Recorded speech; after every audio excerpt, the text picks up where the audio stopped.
So picture this. The year is 1858, and a massive, totally unprecedented uprising has just swept across British India. Right, and it is shaking the empire's authority to its absolute core. Exactly. I mean, the East India Company had ruled for a century, and suddenly they are facing this existential crisis. And the public back in London is, well, they're horrified, they're confused, and suddenly extremely skeptical of this entire colonial enterprise. Which leads to our topic for today. Yeah. Because in the middle of all this chaos, the British government does something kind of unexpected.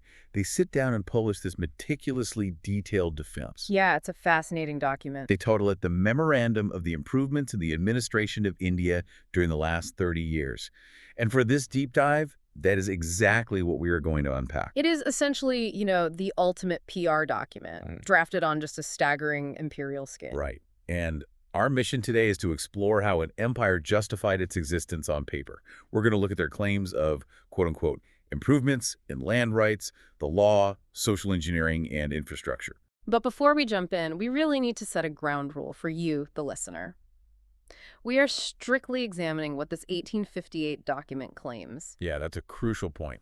We are absolutely not endorsing the British Empire's viewpoints or taking any kind of political stance on colonialism here. No, not at all. Our goal is impartially unpacking the original source material.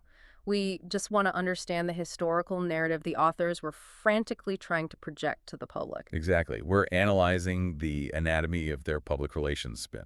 So let's get into it. Because to understand any empire, you really have to follow the money, right? Always. I mean, the document doesn't start with grand claims about morality or civilization. It starts with the ledger. Yeah, before they could build or reform anything, the British had to figure out who actually owned the land. And more importantly, how to tax it. Right, because at this time, nearly 2/3 of the government's revenue came from land rent. It was the financial engine of the whole project. And what's wild is that the document actually begins by heavily criticizing their own previous policies. There's this huge takedown of a much older system established by Lord Cornwallis in Bengal. Ah, yes, the permanent settlement. Right. The document admits it was done with, generous intentions, but they frame it as this catastrophic error. And the mechanism of that error is so revealing. Because under the earlier native governments, revenue collectors were basically state bureaucrats. Just moving the money up the chain. Exactly. But when Cornwallis arrived, he looked at this complex agrarian society through the lens of a British aristocrat. Right. He assumes every society needs a class of landed gentry to keep things stable. Yes. So he took those native tax collectors, the zamindars, and legally transformed them into private landlords. It's like taking a massive exploitative gig economy agency and suddenly making them the permanent owners of all the freelance workers' equipment. That's actually a great way to think about it, because by turning bureaucrats into estate owners overnight, they completely stripped away the traditional rights of the actual peasant farmers, the ryots. The document outright admits these farmers just became legally invisible. They were reduced to tenants at will, totally unprotected. Totally at the mercy of whatever rent the zamindars wanted to extract. So to fix this, the memorandum points to a contrasting system, right? The riot war system introduced by Sir Thomas Munro in Bombay and Madras. Right, and the core idea here was cutting out the aristocratic middleman. The government decided to recognize the actual cultivator of the soil as the proprietor and just deal with them directly. Like switching to direct deposit for those freelancers. But, that sounds simple in theory. Implementing that across the Indian subcontinent, the sheer scale of the administrative effort is just mind-boggling. Oh, absolutely. You can't tax a farmer directly unless you know the exact boundaries of their field, the soil quality, their average yield. Which is why the document spends so much time detailing this massive survey of the northwestern provinces. The logistics are insane. They describe an effort covering 72,000 square miles. Wait, 72,000? Yeah. Cataloging the property rights for a population of over 23 million people. And it cost £500,000. Wow.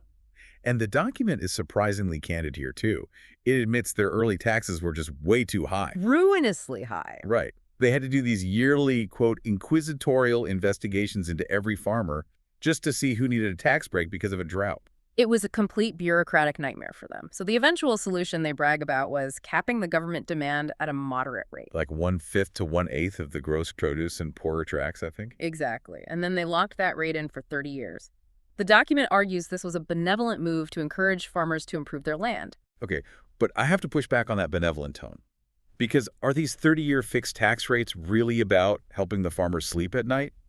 Or is it just about ensuring the government gets a predictable, guaranteed paycheck without having to micromanage crop failures? It is entirely about the state treasury. I mean, the requirement for reliable revenue overrode everything. It transforms a volatile society into a reliable financial asset. Precisely.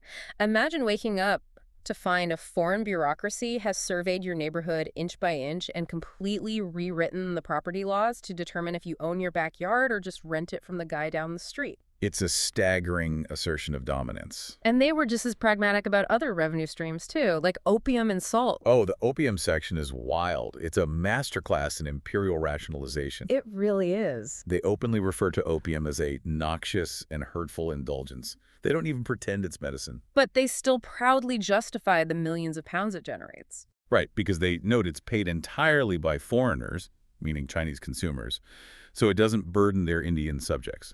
The underlying logic is incredibly cynical. The drug is evil, but since the social decay happens outside our borders, the money is clean. While simultaneously admitting that salt is the only real tax on their own laboring class. Exactly. So once the government secured this massive tax revenue, they needed a way to enforce it. And that naturally leads the document to detail the overhaul of the judicial and penal systems. Right, because early British courts in India were, by their own admission, a total disaster. Oh, a complete mess. They imported the English common law system, and it was bogged down by technicalities. The document literally complains about the delay and expense, making justice totally inaccessible. It worked for lawyers, but not for the actual people. So in 1831, under Lord William Bentinck, they reformed it to use native agency. Right, out of necessity, they put Indian judges in charge of almost all civil suits up to 10,000 rupees. But the really crazy contrast is the Punjab model, spearheaded by John Lawrence. Ah, the non-regulation provinces. Yeah, he basically threw the legal playbook out the window. The document boasts about a system with no lawyers, no complicated written pleadings. Just cheap, quick, simple justice. They forced witnesses to confront each other in open court for immediate decisions. The average civil suit duration dropped to just 3 days by 1855. Because the British administrators believed that the local population used due process as a tool for endless fraud and delay. So this is basically small claims court on steroids. But, I mean, the document brags about getting rid of lawyers and rendering immediate decisions. Doesn't fast and cheap justice without technicalities often just means summary judgments without actual due process? That is the exact danger. When a magistrate is judged by how fast they clear a docket, careful deliberation gets sacrificed. It's less about accessible justice and more about an assembly line for state authority. And you see that same obsession with efficiency in their prison reforms. Oh, right. Originally, inmates were put to work outdoors doing road labor, but the mortality rates were horrific and prisoners were constantly fraternizing with the guards. So they moved them indoors. Yes, into jail manufacturing. It improved discipline and isolation. And crucially, it turned a massive profit. By 1855, they were making 11,000 pounds from convict labor. Exactly. The penal system became another economic engine, but, the empire's desire to impose order didn't stop at property disputes and petty crime. No.